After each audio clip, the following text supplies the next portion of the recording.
But that's not how people are going to look at it, Shep. People are going to hear this speech. Marianne, I know, isn't it? The fact is, it's an enormous tax increase on everyone, including some small businesses, over $250,000 in a recession.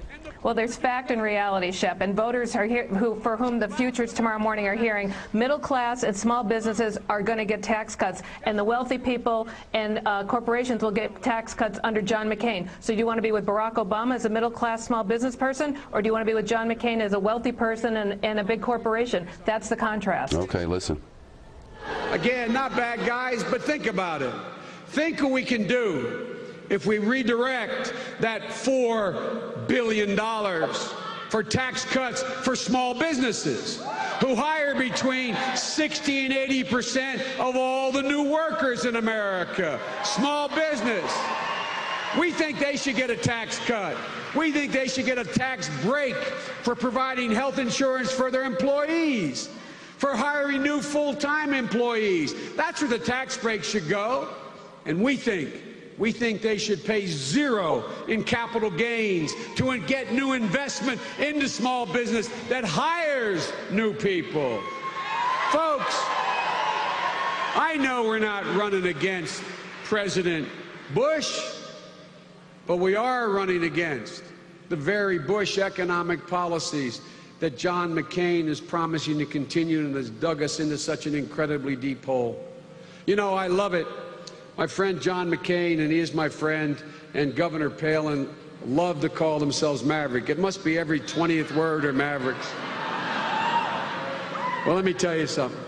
There's a good friend of mine, and Ken Salazar. He's a new, great senator, by the way. Great guy. Ken and I work with a new guy from Pennsylvania, from my hometown of Scranton. His name is Bob Casey. And Bobby has an expression that I'm going to paraphrase. He says, you can't call yourself a maverick when all you've been for the last 8 years is a sidekick. We don't need a sidekick. Folks, if you give Barack Obama and me the honor of serving as your president and as your vice president, here's what we're going to do. We will commit ourselves night and day, from the moment we're elected, God willing, to 2 overriding, straightforward, simple goals. You know, people used to say in the Democratic Party, we need to do what the Republicans have done in years past, get what we're going to do down to a simple bumper sticker. Well, guess what? I got it down to a simple bumper sticker. 1, restore the middle class. And 2, equally as important, reclaim the respect of the world for the United States of America.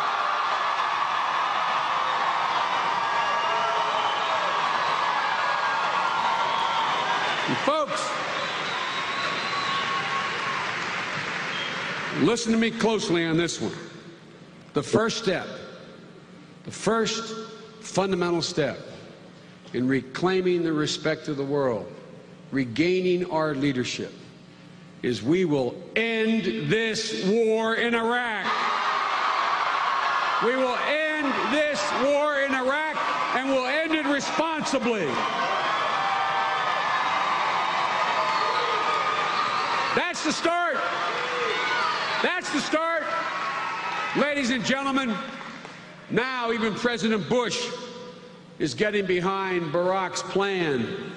Literally, and give him credit. Look, you know, there's always, I'm a Catholic, I believe in redemption, you know?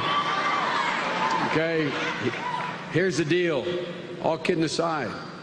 The President of the United States is in the process of negotiating with the leadership of Iraq, with the Iraqi government, a timeline for withdrawal of American combat forces from every Iraqi city, a timeline, an agreement that he is negotiating with the Iraqi government that calls for getting all of our, all of our troops out of the cities of Iraq by the middle of the year 2009. That's about 8 months away or thereabouts.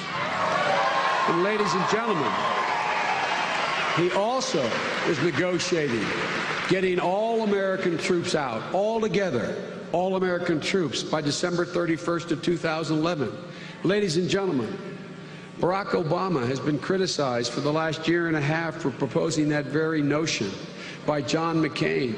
Ladies and gentlemen, as with the economy, the only odd man out now is John McCain.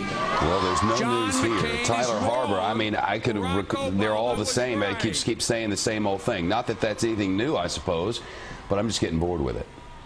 Sure. You know, they have a one-point strategy. Connect John McCain to President Bush and talk about the economy.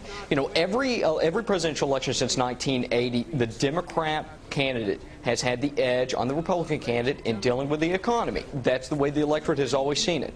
This is no different. But what you're seeing is a shift in the polls. Polls that came out this morning, civil surveys that I've read, especially in battleground states. It is tightening up. Yeah, it demonstrates it's tightening up, and it even demonstrates it's tightening up on the economy. Unless Obama and Biden can keep this race and keep this campaign talking about the economy and talking about George Bush, if they allow McCain within striking distance or even an opportunity like he has in Florida to divide the electorate on how they view who's going to be best able to deal with the economy, they're going to lose. And I think that's what we're seeing. And the only reason that you're seeing it tighten up is because John McCain is talking about the complex tax plan that Obama has really rolled out. Joe the plumber didn't hurt either. Yeah, Joe the plumber didn't hurt, but that's the first way to explain. Okay, so you're going to let the tax cuts expire, but you're going to give new tax breaks? I mean, come on. It takes an economist to read some of that stuff and understand how it's going to work. I'm almost out of time, but Marianne, you watch these polls. It tightened up on Barack Obama in the primaries, and it's tightening up again. That's right, Chip, and you have to assume that this is going to be a very, very close race, and you have to assume that on Election Day it's going to be dead even. That's why the ground game becomes everything. And one last point here. Neither Barack Obama or John McCain is going to say anything these last 14 days that isn't to their advantage, because to lose an opportunity at this point with this little time left is to lose the election. Marianne and Tyler, good stuff. Thank you both. Thanks, Shep. Thank you. Ever wish your caddy were